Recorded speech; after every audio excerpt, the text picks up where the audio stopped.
نہ دیکھو دنیا کی طرف، دنیا رلا دیتی ہے. نہ راضی کرو بندوں کو، بندے تھکا دیتے ہیں. نہ پیچھے بھاگو ہر وقت دنیا داروں کے، یہ انسان کو کمزور کر دیتے ہیں. وہ تو کریم ہی بڑا ہے. 2 آنسو زمین پر بعد میں گرتے ہیں، بندے کے گناہ سارے پہلے معاف فرما دیتا ہے. یاد رکھنا، کسی شخص کی بلیک میلنگ کا کبھی شکار نہ ہونا، کبھی کسی کی میٹھی اور مسجع مکفہ باتوں کا شکار نہ ہونا. کوئی کیا کر سکتا ہے اگر اللہ مددگار ہو تو؟ جس کو رب کریم اٹھانا چاہے اسے کوئی گرا سکتا ہے؟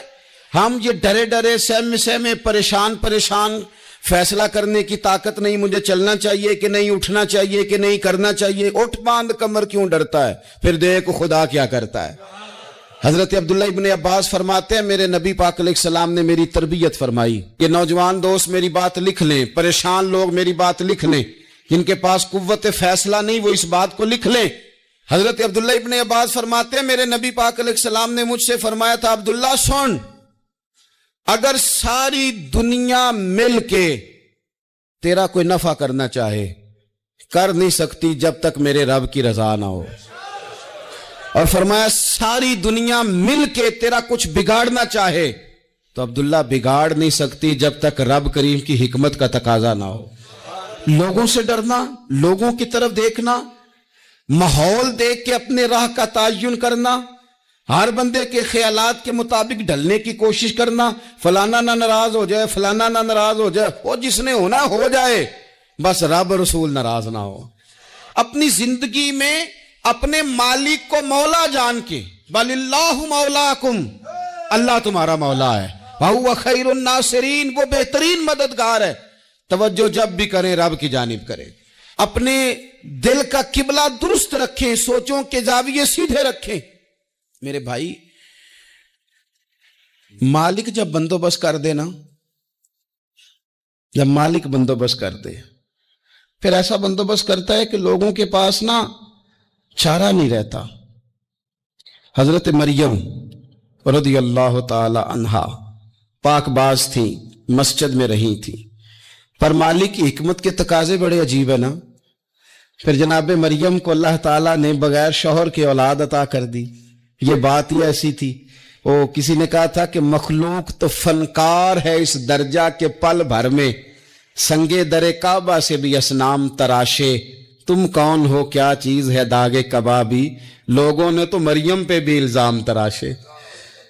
تو لوگوں نے کہا کدھر سے لے آئی بچہ، تیرا باپ تو ایسا نہیں تھا، کہاں سے لے آئی؟ اللہ کرے میں آپ کو سمجھا سکوں، ذرا اپنے آپ کو وہاں کھڑا کریں کہ ایک پاک باز عورت، پاک باپ کی بیٹی، طیب ماں کی بیٹی، اور اللہ کے گھر میں پرورش پانے والی خاتون، ایک وہ وقت اور ایک یہ وقت کہ اس عورت کو کٹہرے میں کھڑا کر کے پوچھا جا رہا ہے کہ معاذ اللہ تیری گود میں بچہ جائز نہیں ہے، کہاں سے لائی ہے؟ اب خود سے صفائیاں بندہ کتنی کو دے، کتنی کو وضاحتیں کرے.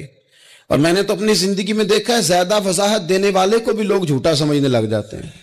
زیادہ وضاحت دینے پر بھی لوگ کمزوری کا اظہار سمجھتے ہیں کہ کمزور پڑ گیا. آپ صلح کی کوشش کرتے ہیں، سامنے والا بزدل سمجھ لیتا ہے. زیادہ وضاحتیں بھی کمزور کر دیتی ہیں. اب حضرت مریم کو کٹہرے میں کھڑا کر کے کہا بچہ کس کا ہے؟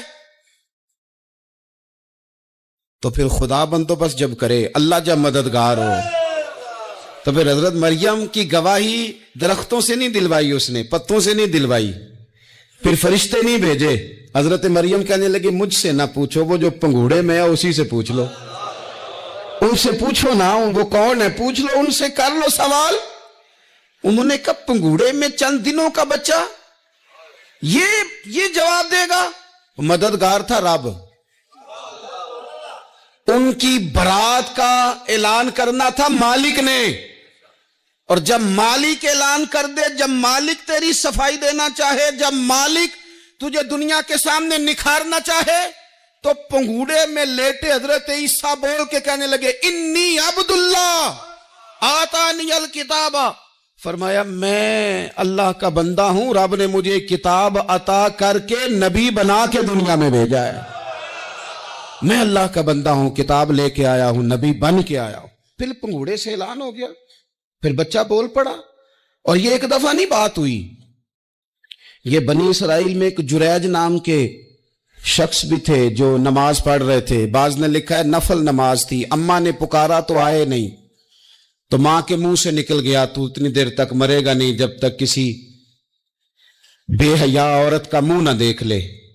تو وہ عبادت گزار تھے, لیکن لوگوں نے ان کی عبادت, ریاضت, پرہیزگاری کو نہیں دیکھا.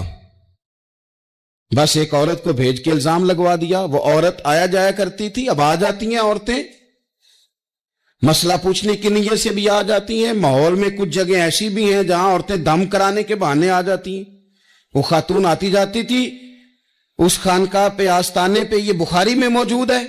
پھر اس نے کہا میری گود میں جو بچہ ہے یہ انہی کا ہے. مجھے بتائیں کیسے بندہ وضاحت دے. حالات خراب ہو گئے, لوگ کٹیا جلانے لگے, ماحول اور طرح کا بن گیا. میرے نبی پاک علیہ الصلوۃ والسلام فرماتے ہیں پھر اس رب کے بندے نے کہا مالک تو کریم ہے, تیری مشیت کا تقاضا آیا جو میری ماں نے جملے بولے تھے, پر اب میں وضاحت دینے کے قابل نہیں رہا, اب تو ہی کرم کرے گا تو دروازہ کھلے گا. تو وہ چند دنوں کا بچہ پنگوڑے میں بول کے کہنے لگا میں اس درویش کا نہیں, میں تو فلانے چرواہے کا بچہ ہوں, وہ جو بکریاں چراتا ہے. رب کی مدد کو پکاریں, اپنے ساتھ اپنے مالک کی مدد کو شامل